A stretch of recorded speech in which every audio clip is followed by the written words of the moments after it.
And we move on to question 4. Now this asks us to perform some algebra in order of increasing difficulty. So first we are asked to factorise x squared plus 5x plus 4, which I suspect many of you, seeing as our coefficient of x squared is just 1, can write down as x plus 4, x plus 1. If I just check by expanding, I've got x times x, which is x squared, plus 4x plus 1x, so plus 5x, and plus 4.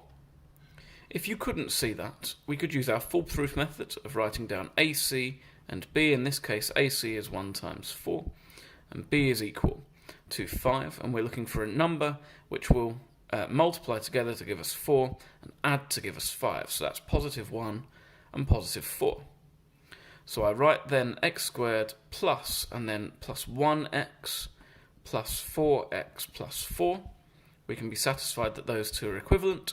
I look to factorise my first two. They have a common factor of x, so that's x brackets x plus 1. I look to factorise my next two, and I know I want my bracket to be the same. They have a common factor of 4. And then I can factorise out my x plus 1 to leave me with x plus 4, giving me the same result. But as I say, if you can do this in your head, much simpler to do so, and just check by expanding at the end. Secondly, you're asked to expand and simplify a pair of double brackets. So we need to multiply each term in the first bracket by each term in the second bracket. So we have 3x multiplied by 2x, that's 3 times 2, 6, x times x, x squared. 3x multiplied by plus 5 is plus 3 times 5, 15, and then x times 1, 15x. Negative 1 multiplied by 2x is negative 2x. Negative 1 multiplied by 5 is negative 5. And then I need to simplify. 6x squared. I collect my x's. 15x subtract 2x is plus 13x subtract 5. And I'm left with my expanded simplified version. Part C asks me to write this algebraic fraction as a single fraction. Now this is screaming at me immediately, common denominator.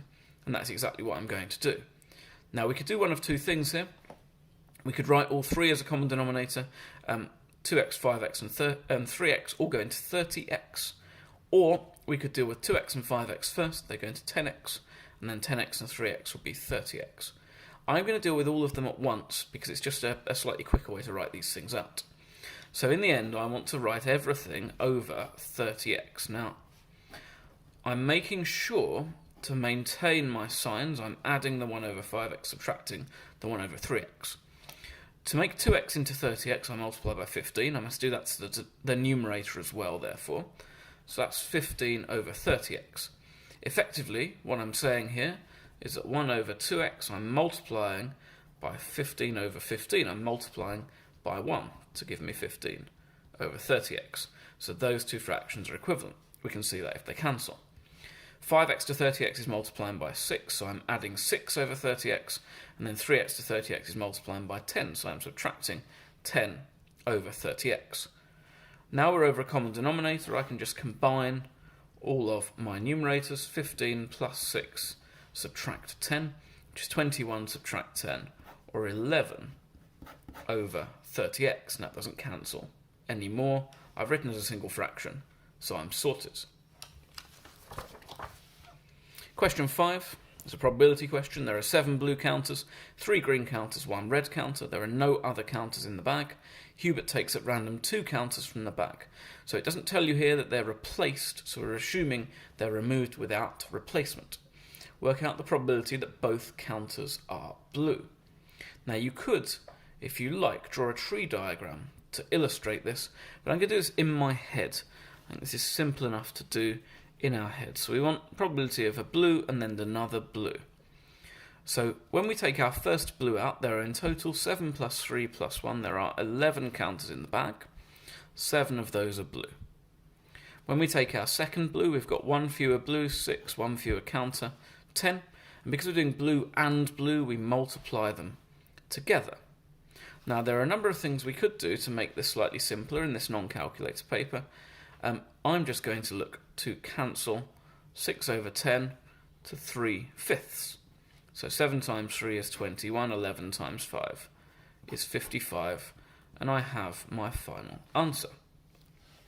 Second, we work out the probability that the two counters are different colours.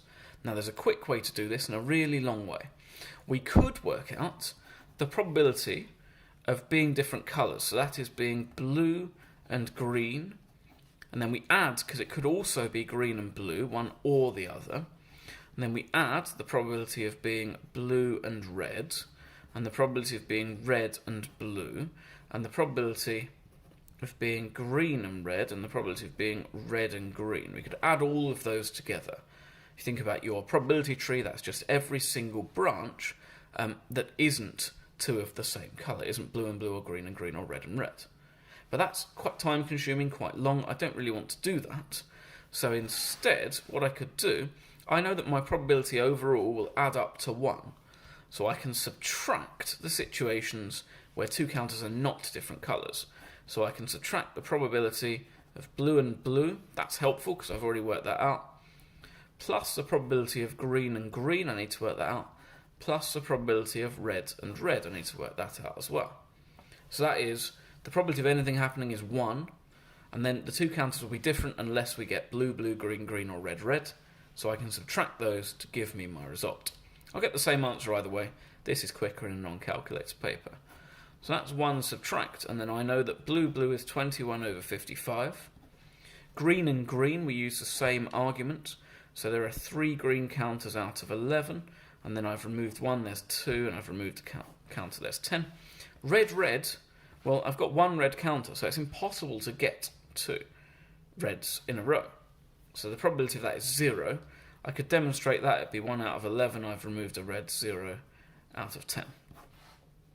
So this is 1 subtract, and then I've got 21 over 55. And then if I look here, once again, I'm going to cancel to 1/5. I've got plus 3 over 55. So I've got 1 subtract 24 over 55. 1 is the same as 55 over 55. Subtract 24 over 55. 55 subtract 24 is 31.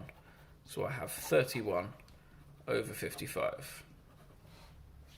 Now in both of these questions they allowed equivalent fractions. The most common would have been 42 over 110 and 62 over 110 if you didn't do this cancellation. And that's another couple of questions sorted.